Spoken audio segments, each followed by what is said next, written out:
O Queiroz, que estava seguro de ser mantido protegido, está não só ameaçado de permanecer por um período longo na prisão, como também estão procurando a sua mulher, a fugitiva, que poderá complicar ainda mais o processo de delação premiada em perspectiva, em possibilidade, como a mídia tem colocado. Você imagina a bomba que seria uma delação premiada, seja de um, seja de outro. Nenhuma pessoa vai querer segurar a barra de ter sua mulher presa por uma coisa que não é ela a principal figura nessa questão da rachadinha, mas é também uma pessoa ligada a todo o esquema do Flávio Bolsonaro, portanto, o esquema da família Bolsonaro. Então, a gente está assistindo agora uma situação que a família Bolsonaro está em cima de uma pedra roliça que, de uma hora para outra, pode sair do lugar.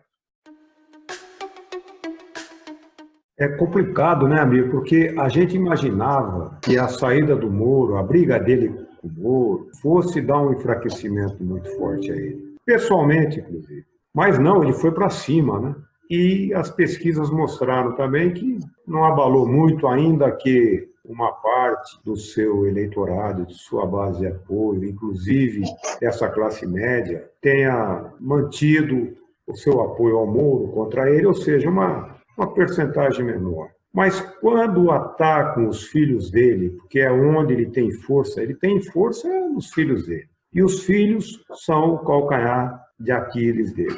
É impressionante como ele se abate numa questão de quando o filho dele é atacado, mas mais precisamente quando o Queiroz é preso. Eu acho que o divisor de águas, com tudo que já aconteceu de ruim, parece que o Queiroz é o divisor de águas.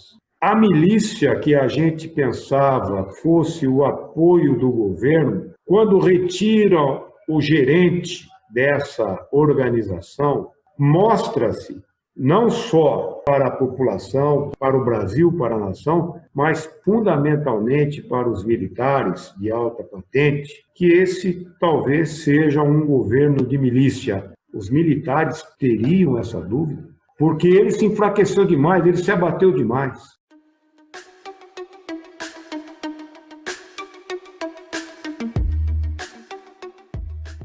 Era diário a ameaça que o Bolsonaro fazia de parar a brincadeira e se fiar nas Forças Armadas para um golpe.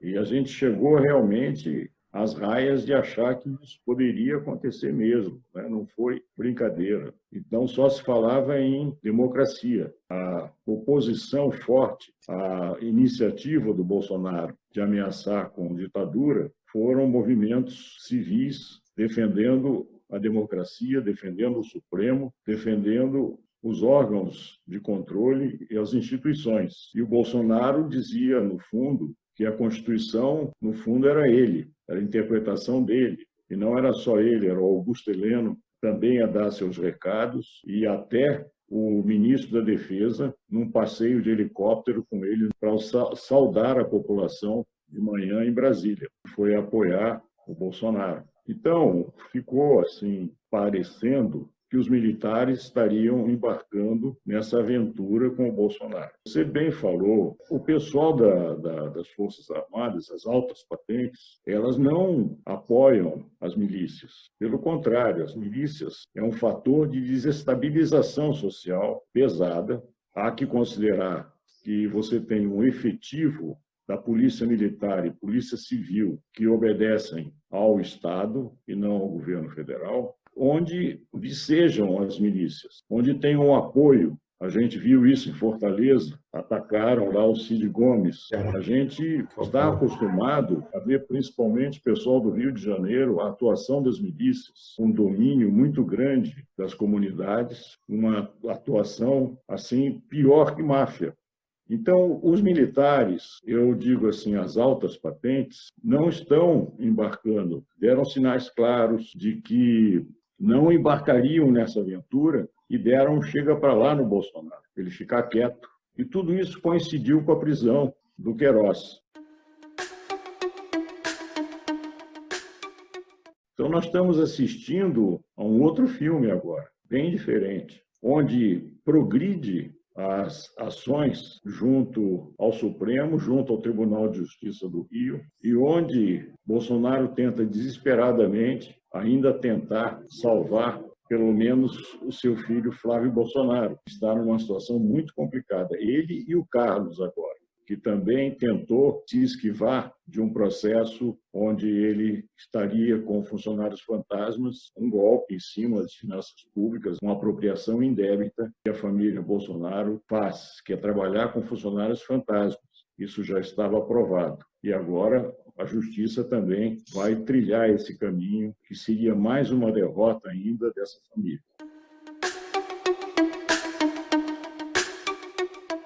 Então, a situação política para eles é de uma aparente trégua, mas é uma trégua que caminha para o lado de complicar politicamente a vida deles. Que se complica mais, claro, na medida que a pandemia não retrocede